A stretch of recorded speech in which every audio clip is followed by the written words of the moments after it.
All right, Aidan, let's take a look at one of your slalom runs up on fallen timbers. And yeah, it was a pretty rutted course, so it was difficult conditions. So it may not look like some of your best, and it was difficult. But there's still some basics we got to learn and be concerned about. Number one, here you come in starting the turn way too early. You're in the rise line. Your skis are already pointing down the fall line. You can imagine if you were carving from there, you'd be on the inside of the gate or straddle it. So when you do that, there's nothing really left to do except just sort of skid by the gate and then try to engage and turn down here. And so all your turn is very heavy below the gate. I know we've talked about it. You got to give your feet some room by the pole for a strong angulated position. I mean, you want to hit them. We know that. But we got to be less concerned with trying to shin them off and give your feet room so that we can get a strong angulated position. You are obviously like that. And, we're looking for a little wider of the feet, giving the feet room.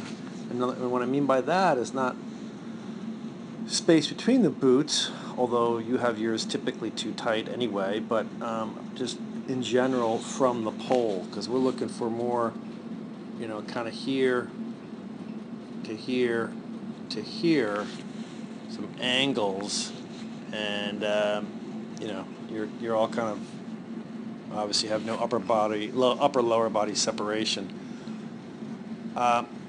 Ruts are funny. Gets really steep by the pole when the rut develops, and it's really hard to try to ski that.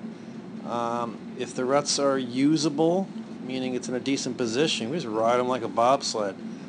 These were a little bit low, so your best bet is to, if you can, give yourself more space above the pole and the rise line. Here you didn't give enough space. Bring some shape back to it and try to absorb that kind of bump that will exist right here on the exit.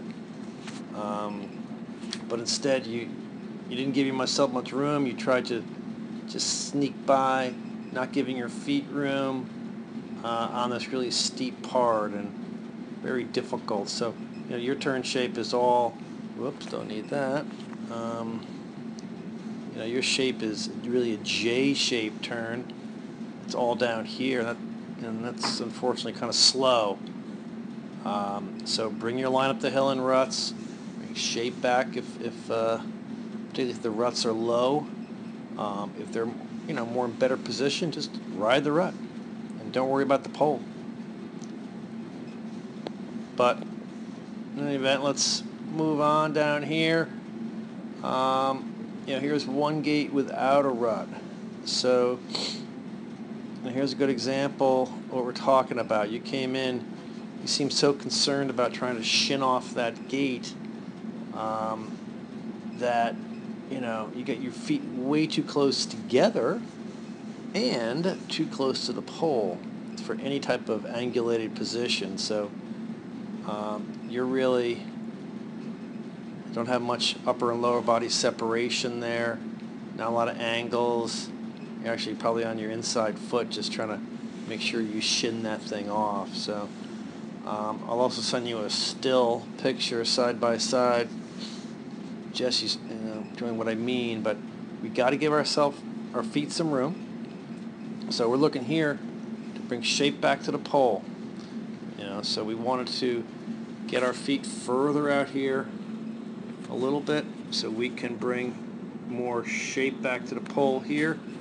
When we pass that pole, we want to have a strong angulated position. So we would have preferred you to be just a little bit more like this, and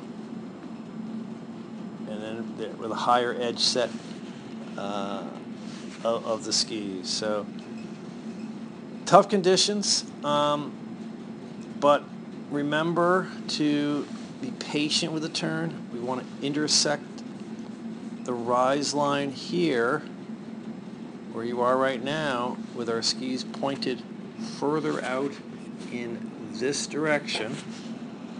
Right, so we can bring shape back to the pole, having our turn done and our direction done as we pass the pole.